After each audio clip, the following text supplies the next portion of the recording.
Excuse the background noise. I'm walking. This is gonna be the third attempt at me making this video. But it's 8 a.m. I've been walking for about 30 minutes, maybe more. This is something I started doing about 2 weeks ago. Every morning I'll just get up and I'll try to get as close to 20,000 steps as I can by walking up and down this gravel path that I have.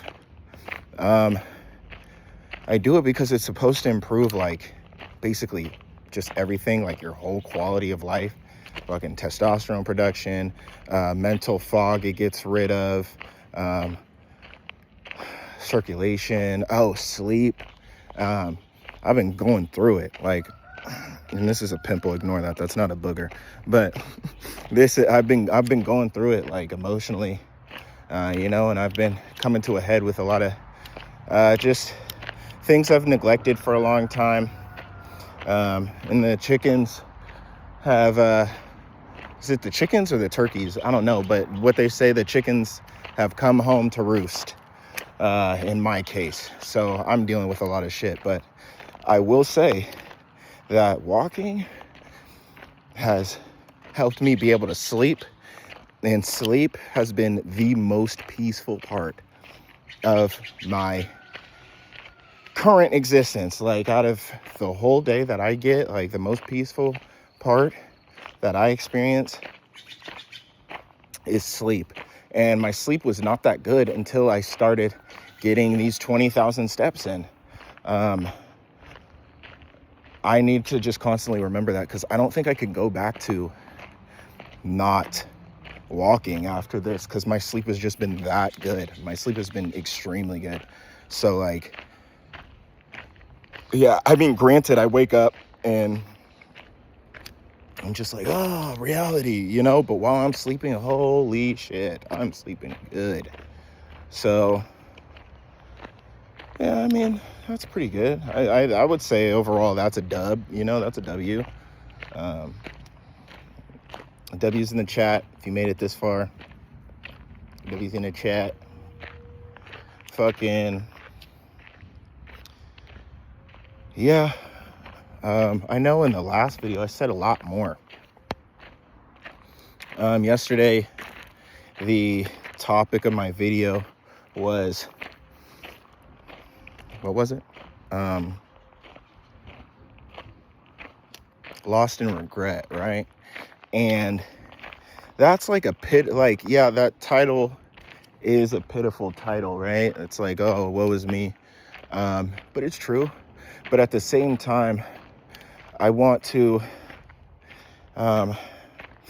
give some insight as to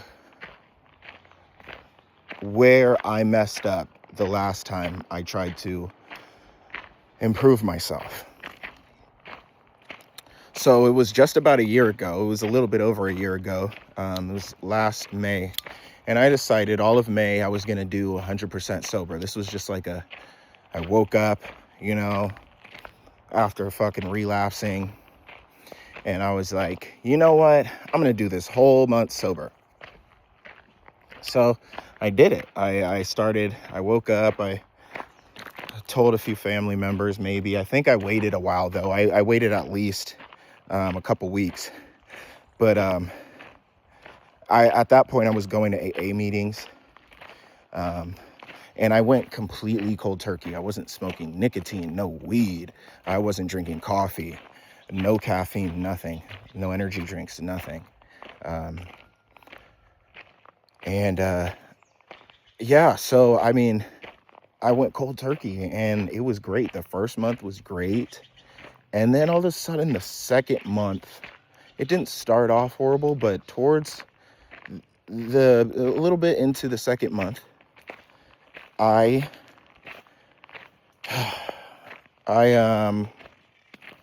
was getting just horrible attitude from several of my loved ones, okay? And it was like it was like some of the biggest people in my life, but of course, anyways,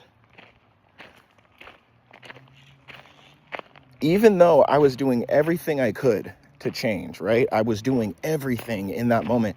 I mean, at least I felt like I was, right? I may be wrong, but I felt like I was doing everything I could to change. I went cold turkey, you know. I was like making videos, you know, diary videos.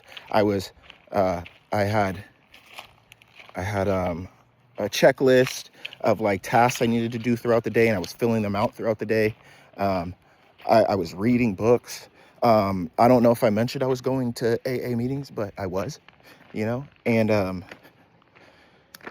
was going pretty often. I was going at least like 3 times a week, I think. And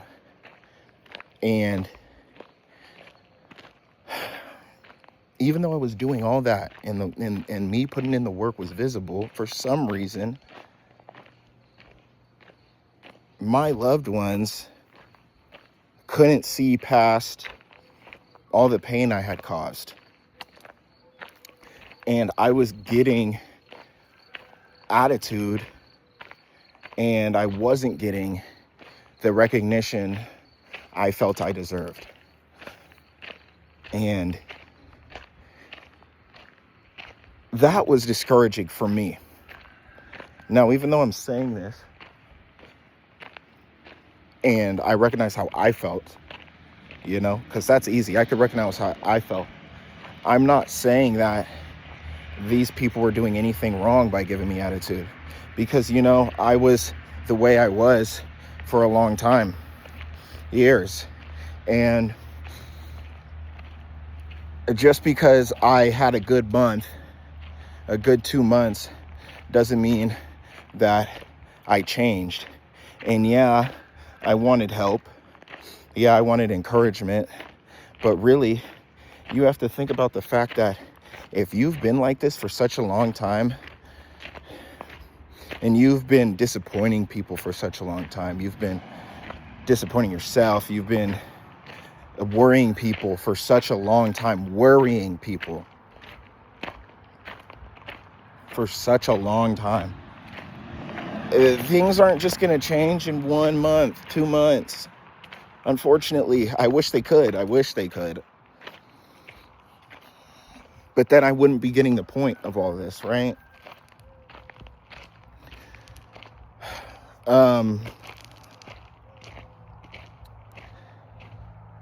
Basically, what I'm getting at is they had the right to cars coming. They were in the right to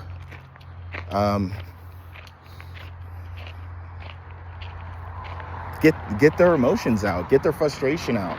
And if I would have just stuck with it, because I only lasted when I felt like I wasn't getting the recognition I deserved, like self-pity started to take over, and then loneliness. And the loneliness is kind of related to my addiction, but also it's completely unrelated because it had to do with my job too. But I was just lonely, and I had self-pity, and I didn't get the attention that I wanted, that I felt I needed. And it sucks. I'll touch on that later. My next video will be being a man and craving attention.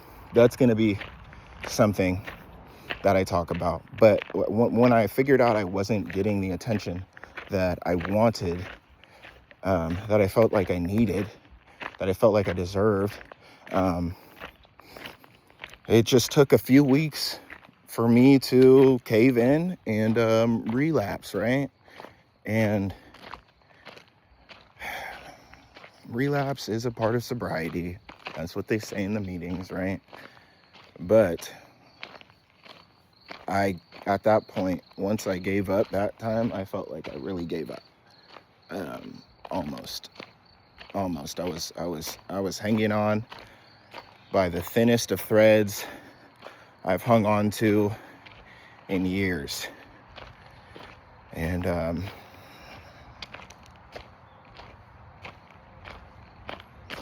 this last time, like when I relapsed that time, I think it really broke people that I care about, I care so much for. And I wish I could take that back. And that's a reality I have to wake up with alone every day. I think about it every moment of every day. And I don't think about it in a self-pity type of way. At least I try to pull myself out of that when I do. Like if I do, I just remember that I love these people, whether they know it or not, whether they believe it or not. And yeah, I gotta do this for myself. And by do this, I mean improve myself and survive, right? But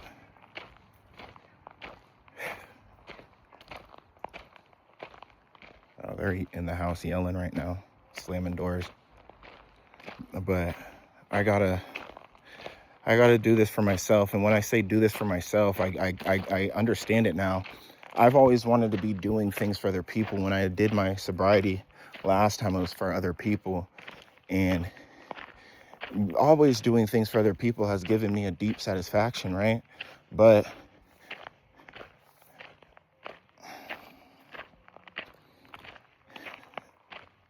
when people tell you to do stuff for yourself,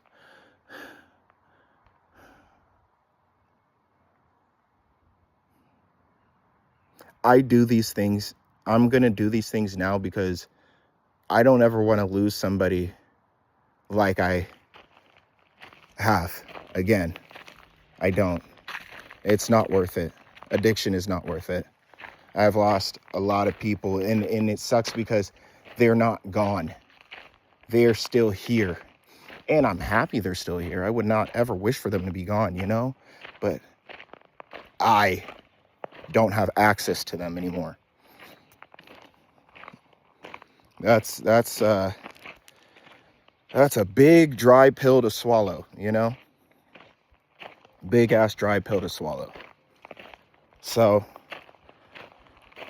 I say all that to say, just be patient. Feel what you need to feel. Accept the current reality. And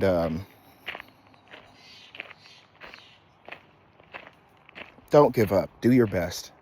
Don't give up. Do your best. Peace out.